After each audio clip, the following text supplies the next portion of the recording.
Hai semuanya, selama 7 tahun terakhir, PT Inka telah menuju produksi kereta berteknologi smart, green, dan digitalized.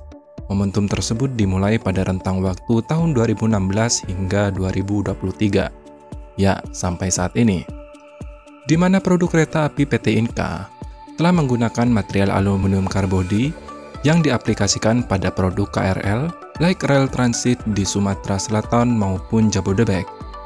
Inka juga telah mengeluarkan produk-produk yang canggih dengan teknologi terbaru, seperti kereta metro dan LRT yang sumber energinya menggunakan listrik. Tentu, untuk pemanfaatan energi jauh lebih efisien daripada kereta yang menggunakan penggerak diesel. Karena secara umum, efisiensi energi kereta diesel diperkirakan hanya sekitar 30 hingga 35%. Sedangkan kereta listrik diperkirakan sekitar 80 hingga 90%. Meski pencapaian ini cukup cemerlang bagi Inka, ternyata Inka tidak pernah puas dengan pencapaiannya untuk selalu mengejar teknologi terbaru, bahkan yang terbaru di dunia sekalipun, yakni kereta yang bertenaga hidrogen, di mana pengoperasian kereta ini menggunakan elektrifikasi dari proses kombinasi hidrogen dan oksigen. Dengan teknologi ini, emisi yang dikeluarkan adalah air. Dan yang paling penting, hidrogen bisa diproduksi dari bahan baku non-fosil, seperti air, biomasa, minyak kelapa sawit misalnya, dan limbah, baik limbah pertanian seperti jerami, kotoran hewan, dan limbah industri, seperti limbah makanan, limbah kertas, serta limbah rumah tangga, seperti sampah dapur, sampah organik, termasuk manusia.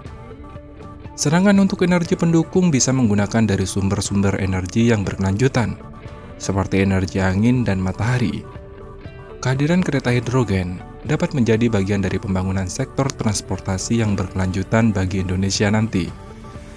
Meski kereta hidrogen sudah muncul pada era 1970-an, namun kereta hidrogen yang sudah beroperasi saat ini hanya ada di 2 negara, yakni Jerman dengan Coradia Airlines yang baru mulai beroperasi pada Agustus tahun 2022, berada di rute Bremervoorde dan Buxtehude, melaju pada kecepatan 140 km per jam dan menggantikan 15 kereta diesel.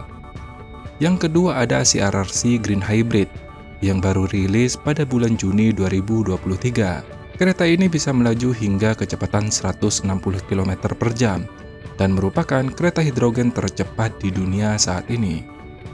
Tentu, jika dibandingkan dengan kereta listrik, kereta hidrogen jauh teknologi lebih baru, karena kereta listrik sudah ada alias beroperasi sejak Mei 1879 di Berlin, Jerman.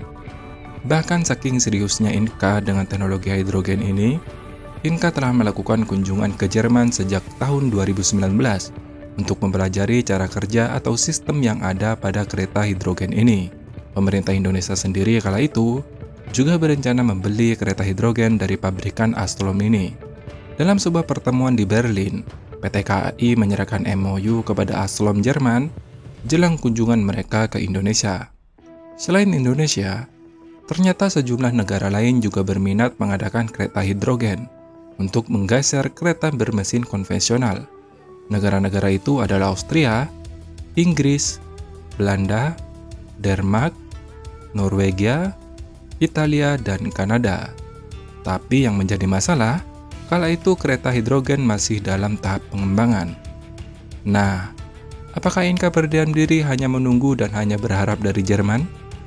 Ternyata tidak. Diam-diam, Inka telah melakukan riset sendiri mengenai kereta hidrogen ini. Inka tak mau kalah. Pada 6 Oktober 2022, PT Inka bergerak cepat menggandeng Institut Teknologi 10 November dan Pertamina untuk mengembangkan kereta dengan teknologi fuel cell atau hidrogen.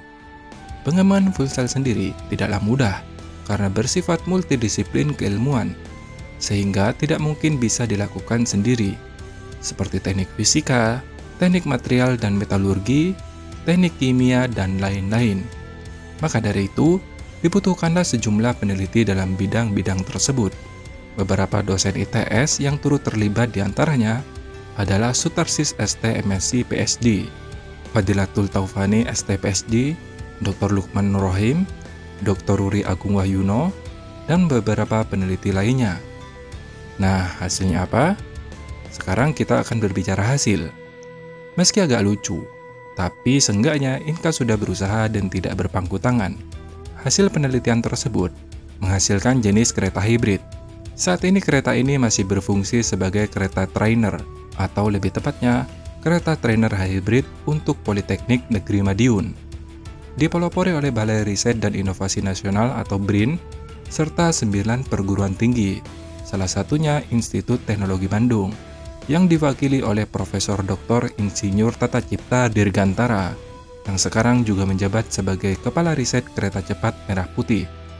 Nah, yang saya maksud lucu tadi, ternyata kereta ini adalah jenis kereta gado-gado. Maksudnya, kereta ini memiliki sumber daya dari mesin diesel, listrik atas, baterai, dan hidrogen. Bisa bayangkan nggak tuh? Satu kereta mempunyai 4 jenis sistem penggerak yang berbeda pula. Spesifikasi kereta ini memiliki beban kosong 40 ton, tinggi 3.800 mm, lebar 2.440 mm, panjang rangkaian 25,57 meter. Karena hanya sebagai kereta uji, maka kereta ini hanya memiliki kecepatan desain maksimal sekitar 35 km per jam dan 25 km per jam untuk kecepatan operasi. Alasan kenapa kereta ini memiliki kecepatan desain yang rendah, karena Inka hanya berfokus pada sistem penggeraknya, bro. Karena kalau diperhatikan, kereta ini desainnya menggunakan desain kereta metro ringan. Dan kereta metro ringan, kecepatan rata-rata yang ada sekarang hanya sekitar 70 hingga 80 km per jam, baik di Indonesia maupun di luar negeri. Kalau untuk penggerak diesel, Inka sudah mampu sejak lama. Bahkan, kereta diesel PNR sudah pernah diekspor ke Filipina. Dan untuk sistem penggerak listrik, Inka sudah mampu sejak 1987. Produk terbarunya juga telah diekspor ke Filipina sejak tahun 2019. Nah, yang jadi masalah sekarang adalah sistem baterai dan hidrogen. Saya spill sedikit untuk sistem penggerak baterai. Inka sebenarnya sudah mengembangkan sistem penggerak dari baterai sejak tahun 2020 yang digunakan pada tram, dan rencananya tram ini akan dioperasikan di Bali nanti. Nah, untuk hidrogen, saya akan fokus ke sini.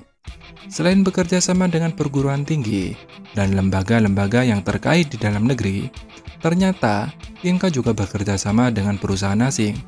Perusahaan tersebut bernama Spektonic, sebuah perusahaan teknologi asal Singapura yang memang berfokus pada pengembangan dan produksi teknologi sel bahan bakar hidrogen. Peran Spektonic dalam proyek ini adalah mengembangkan sistem sel bahan bakar hidrogen 12 kW yang meliputi panel gas hidrogen, pengatur tekanan dan perangkat keselamatan, pipa baja tahan karat, sistem kontrol berbasis PLC, komunikasi CIN bus, serta konverter penambah multi tahap 600 volt untuk menghubungkan keluaran sel bahan bakar ke jalur bus tegangan tinggi kereta. Jadi, kunci utama dalam teknologi dalam kereta hidrogen sudah Inka kuasai. Sekarang, bagaimana Inka mengembangkan teknologi yang dimiliki supaya lebih efisien sekaligus meningkatkan kecepatannya, sehingga kereta hidrogen bisa bersaing dengan kereta diesel yang ada di Indonesia saat ini. Karena dari segi ekonomisnya, kereta hidrogen jauh lebih efisien. Dalam jangka panjang, biaya investasi kereta hidrogen jauh lebih murah daripada kereta yang bertenaga diesel. Kendati biaya pengadaan kereta yang lebih mahal, namun pengoperasiannya jauh lebih rendah. Di samping itu, biaya perawatannya juga lebih murah. Kereta hidrogen juga memiliki fitur kenyamanan yang sulit ditandingi, berupa suara mesin yang tenang, membuat perjalanan terbebas dari kebisingan kereta. Nah, sampai di sini informasinya. Terima kasih sudah menonton dan sampai jumpa.